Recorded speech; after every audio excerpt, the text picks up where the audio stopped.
What's going on? This is Ryan with Automatic Comics, and up next, I've got a huge box of comics right here. A little tricky with the microphone, but I wanted to use this setup because it had a request in one of the prior videos to talk about pricing with the books that I picked up, so I thought I'd do it in this video. So we're going to check out these books. There is a new keeper in here, a book that I have been trying to get for years. So super excited about that. A bunch, as well as a bunch of other cool books. We're going to go over pricing, all that kind of stuff. So let's check these out.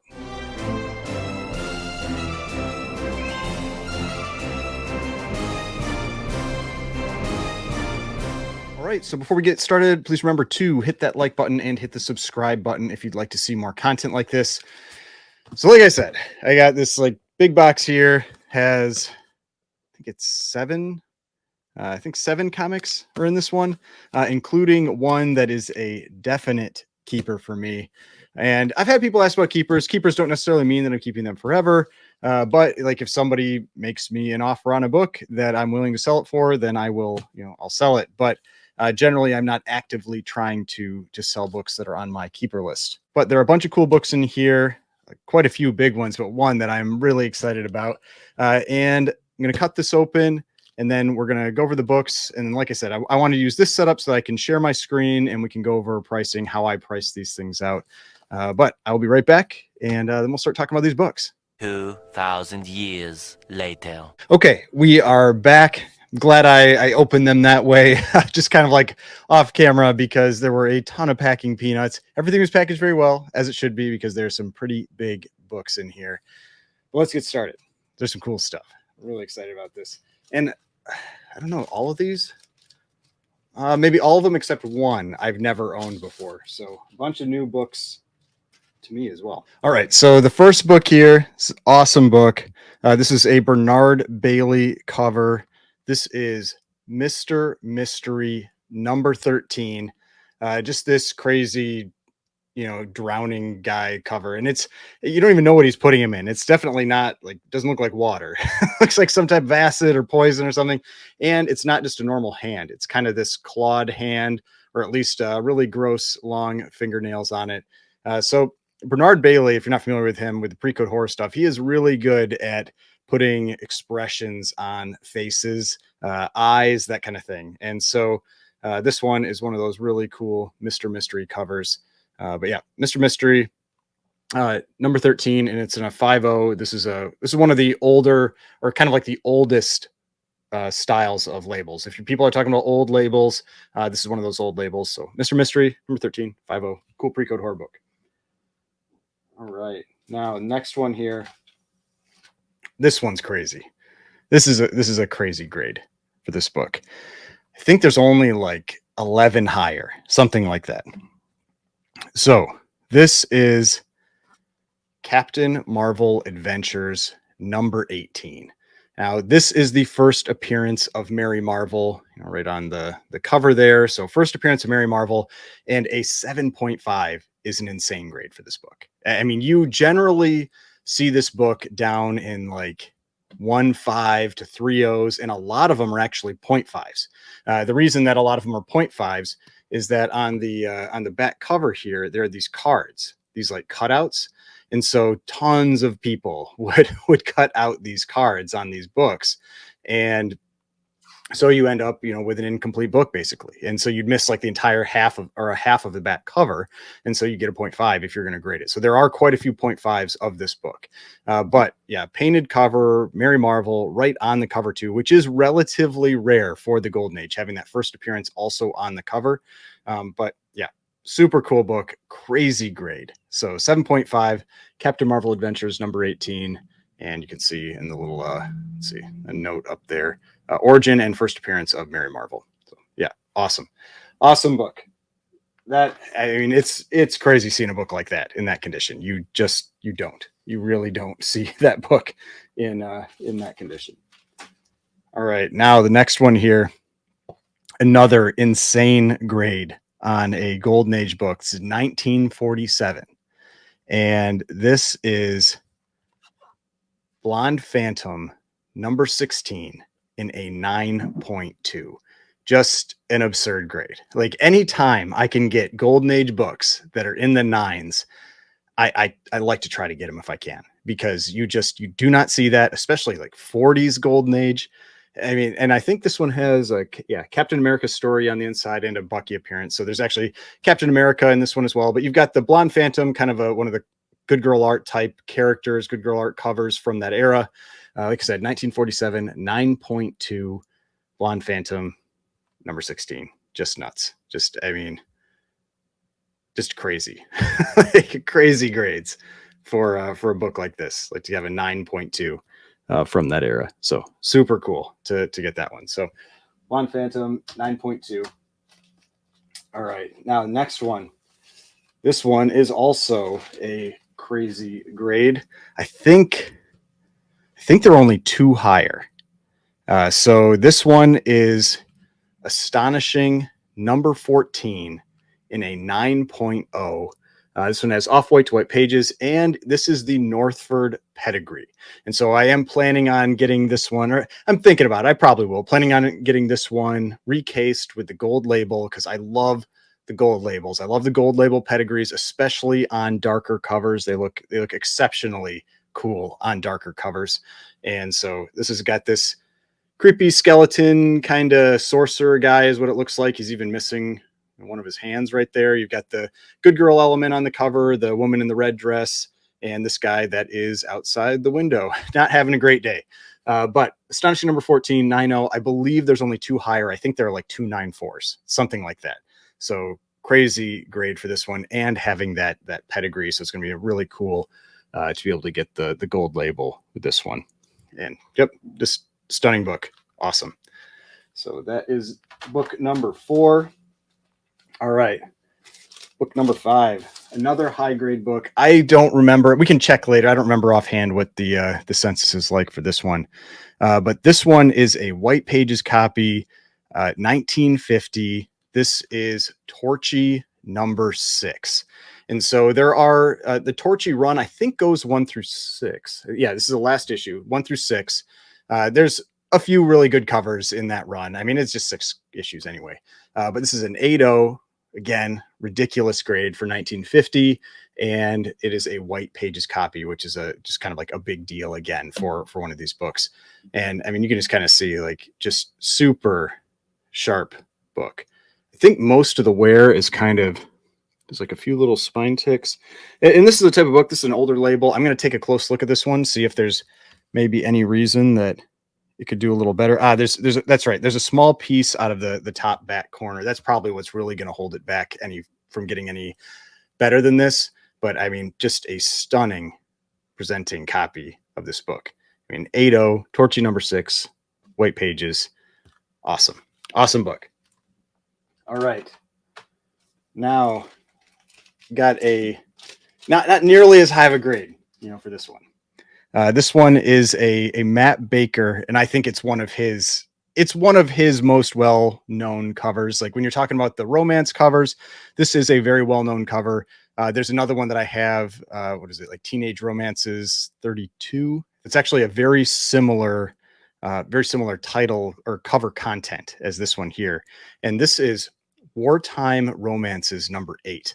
And again, main reason, or not main reason, but one of the big reasons I picked up this copy was that this is also a white pages copy. This is a 5.0 white pages, which again, for these books from this era, 1952, very tough to get that type of page quality.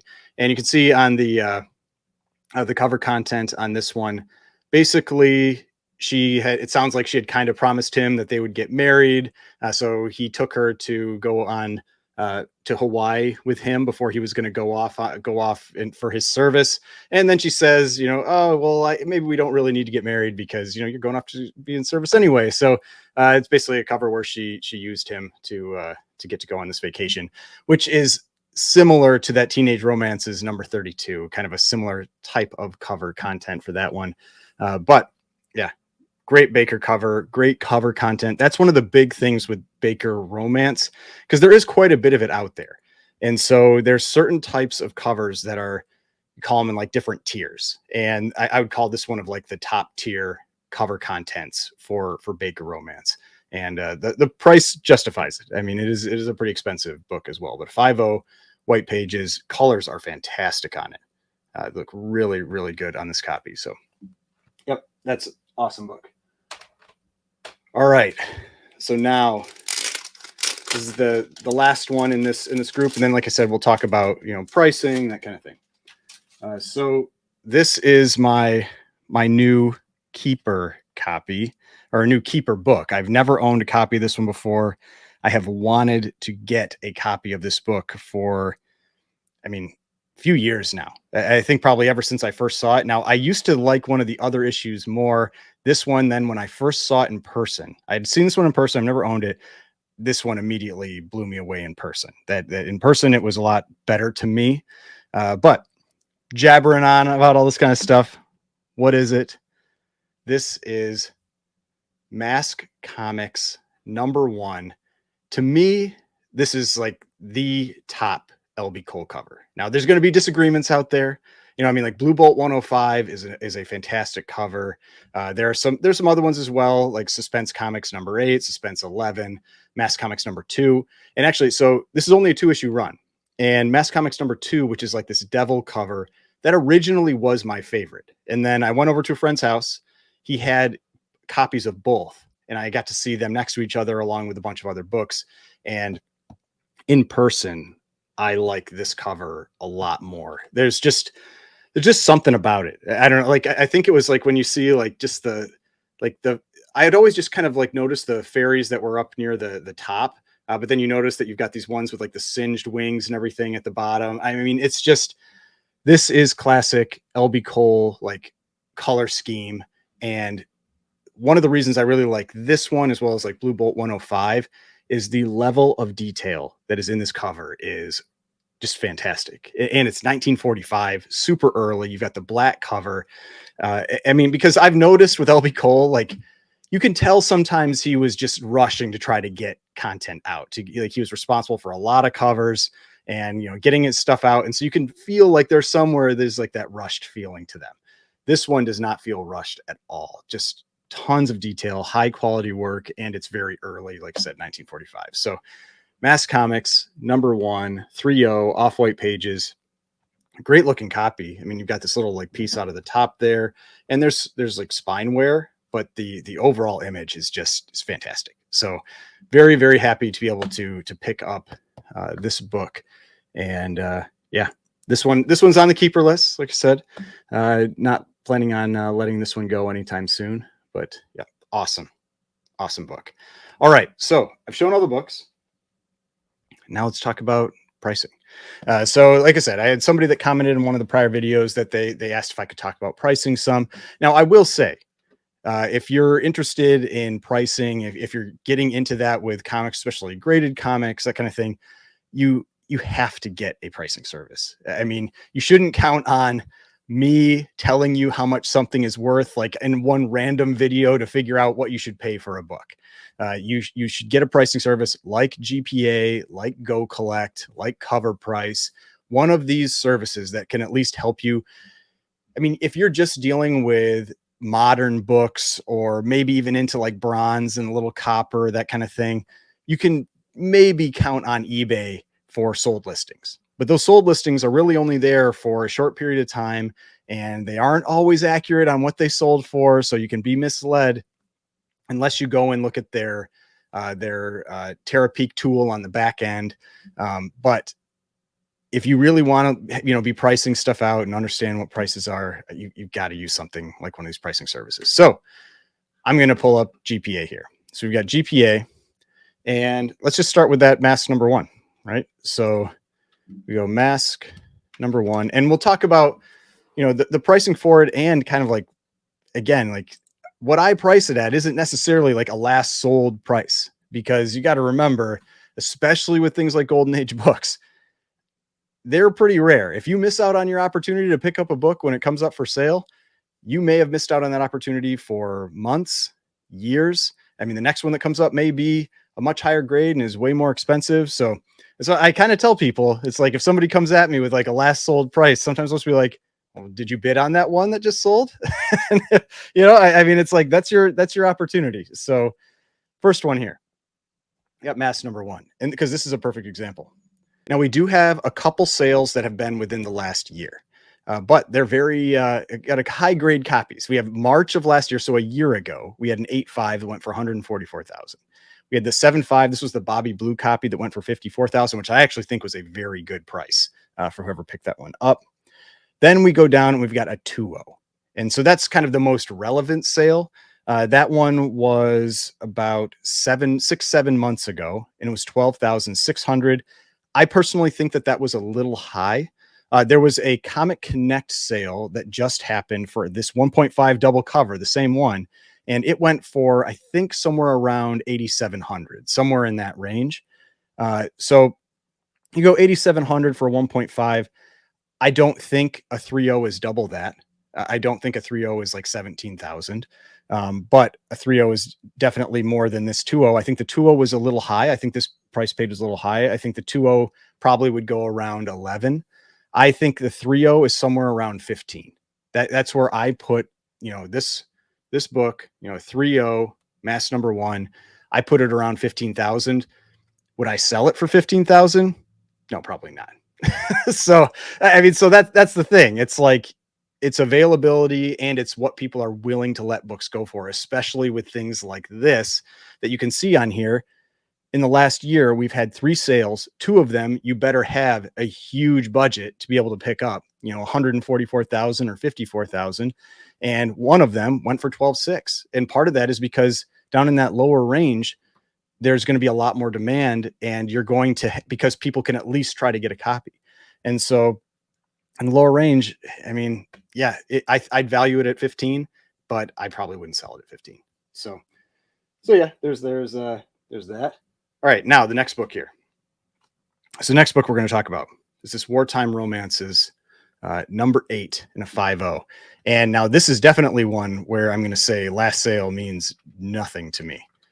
And that part of that is because I think what happened with this last sale was someone wasn't really too up to date with what's been going on with Matt Baker. Matt Baker's stuff has been super hot, and we have this sale right here for 2,100. Now, before that, in 2023, we had a 2,575. Neither of these are prices I would ever sell this book for.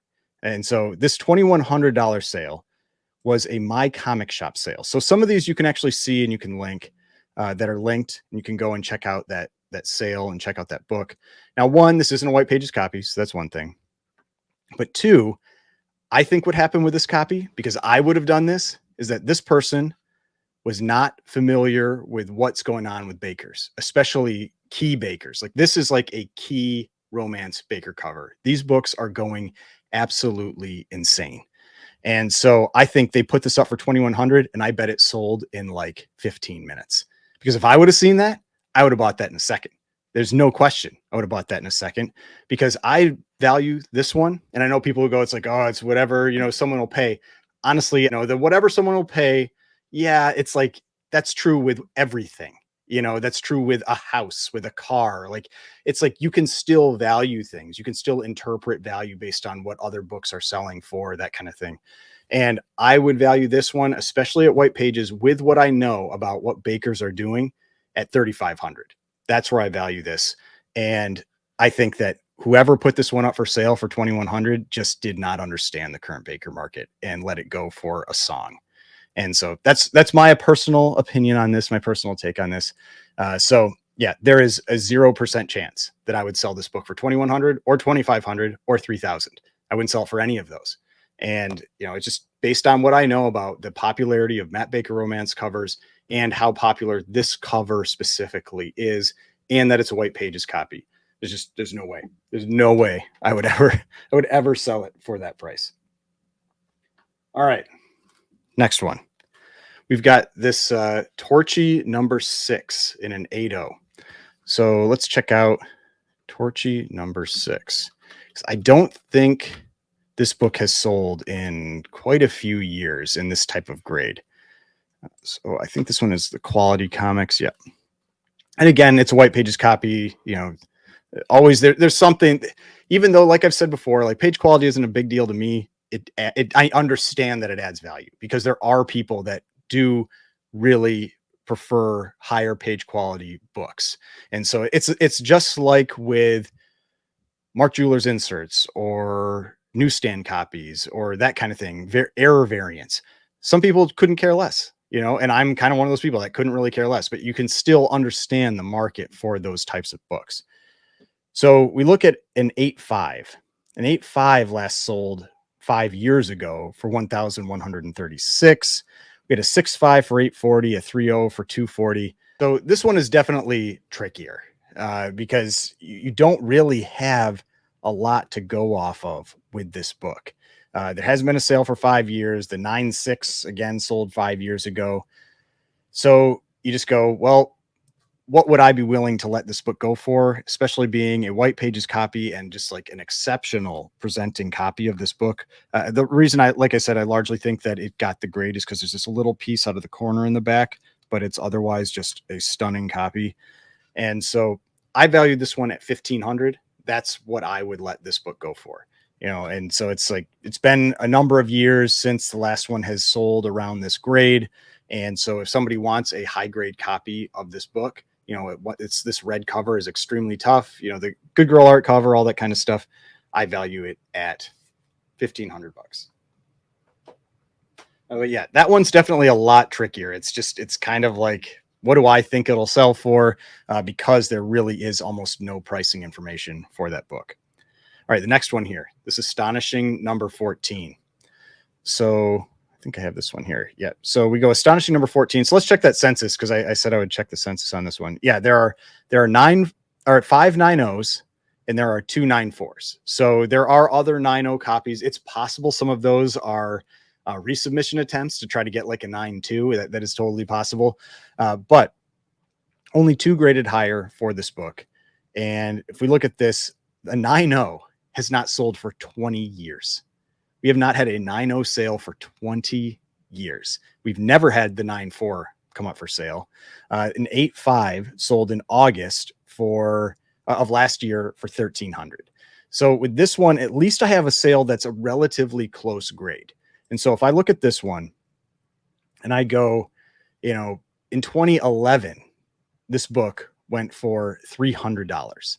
So now it's worth 4.3, times more. That's what its value is, 4.3 times more. If I take this book, this 9.0, and multiply that times, let's say 4.5, because it's a higher grade, it's also a pedigree. Even at 4.5, that would become about $1,900. And given how long it's been since this book in this grade has sold, I think 1,900 is conservative. I think maybe 2,000, maybe even a little bit more than 2,000 for this book being a pedigree, being a off-white to white pages. I think I checked this one, and I think this one that sold in 2004 was like creamed off white. Let's check. Yeah, this one was the Bethlehem pedigree, creamed off white pages. So better page quality, also a pedigree, amazing looking copy. I think 1,900 conservatively, maybe upwards of 2,200, maybe even a little bit more than that, somewhere in that range. Just as you bump up in that census, that's just always something to consider. Like as you bump up in that census and you have less copies above it, like you tend to get a bigger premium per point. And so that's one of the things that I look at. And so that's why I think conservatively 1,900 based on the 8.5 sale. And I wouldn't be shocked if it went for more than that. But yeah, I think I might take 1,900 for it. But I'm not sure if I would. All right. Next one here. This one, this is super cool. This is Blonde Phantom number 16. So Blonde Phantom number 16. So this is this 9.2. This is another one that has not sold for quite some time. So this one hasn't sold for 6 years. You can see there was an 8.5 Promise collection that sold for 2,400 back in 2022. We've got a 7.0 for 1,680, a 6.5 for 1,200. Again, this one's going to be tough to price, but let's take a look at the census. So this one here, we have the 3 and a 9.2. There are 2 9.4s and 2 9.6s. So there are only 4 graded higher of this book. When you go down to that 8.5 where the Promise Collection is, there are 9. And so there are a lot. It does get, much rarer up at these grades. And so we had that last sale at 6,200. I don't think it's going to be a lot more than that. I mean, so personally, like, I don't think there's going to be a huge gap up for this book. I have it priced at 6,500. That's where I think approximately this book would sell. Again, I would probably list it higher just because one hasn't sold for so long in this type of grade. But I think at least 6,500, and it could go higher than that. It's just one of those things. It's like, what's the demand for it? How long am I willing to sit and wait to find that right buyer? But I don't think I'd let it go for less than 65. And I think it could. I wouldn't be shocked if it achieved higher numbers than that, especially given how long it's been since a book up in the 9s has sold. I mean, like you can see here, where there's a 9.0 in 2014, a 9.4 in 2012, a 9.6 in 2012, and then you have the 9.2 from 2018. So yeah, I mean, I think conservatively 6,500, and I wouldn't be surprised at all if it went for quite a bit more than that. All right, this next one, man, yeah, there's so many cool books. This is this Captain Marvel Adventures number 18. So let's look up that one here. So we have this first appearance of Mary Marvel. Now, this one, I feel like it has pulled back a little bit since the failure of the second Shazam movie. 'Cause she is in that movie. She's one of the characters that's in that movie in the Marvel family. And so you can see here, this book does not sell up here in these grades too often. There was a Cosmic Airplane 9.0 that went for 25,000. I wonder if that's top of census. Let's see. So, yep, 9.0 is top of census. 7.5, there's 8, and there are only, like I said, I think earlier, only 11 graded higher. So 7.5 is very close to that top grade. I mean, we have the 9.0 there, and then just a little bit down, we got the 7.5, and that's where this one is. So if we look at the last 7.5, there was a Promise Collection copy that sold in December of 2022. I generally give a premium to the pedigrees, especially Promise Collection gets a decent premium for it. And so I don't think it would sell for 10,000. I think 8,000 is a pretty reasonable number for this book. I mean, this is extremely rare in grade, tough to get in grade. We had a 6.5 that sold just in January for 5,040. So, I mean, even at that price, that's like around 800 a point, something like that. At 800 a point, that would put this one at like 6,000. And I think this is well above 6,000 as you jump up in these grades. Like I said, just this one gets so much more rare as you jump up in grade. So that's why I think 8,000 for the Captain Marvel Adventures number 18, First Mary Marvel, is a pretty reasonable ask. Like I said, I don't think it would beat the Promise Collection number. This one actually went for 8,400 when it first sold, and actually bumped up, went for 10,000 the second time it sold.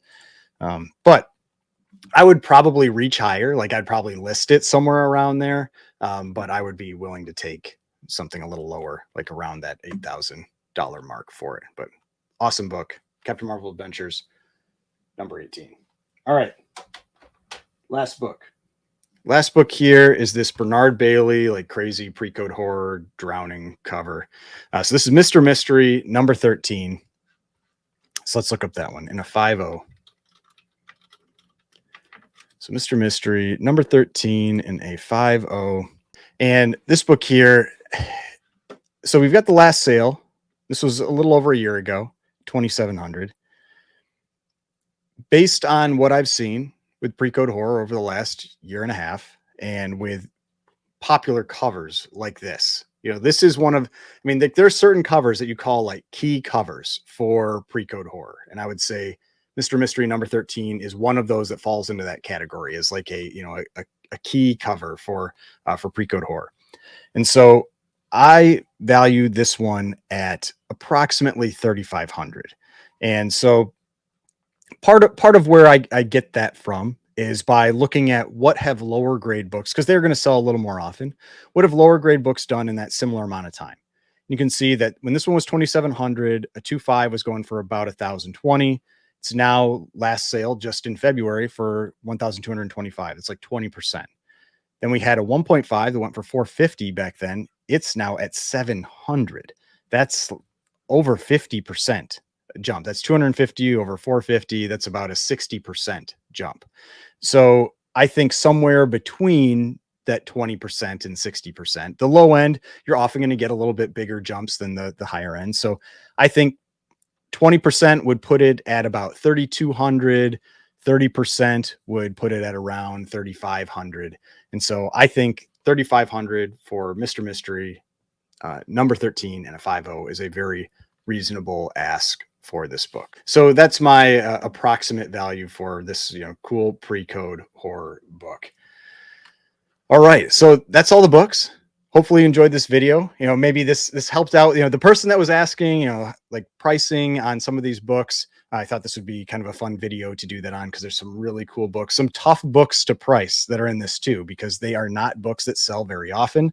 But let me know what you think in the comments. If you'd like to see more videos like this, I got more videos over here. I got the subscription button right here, and I will see you in the next video.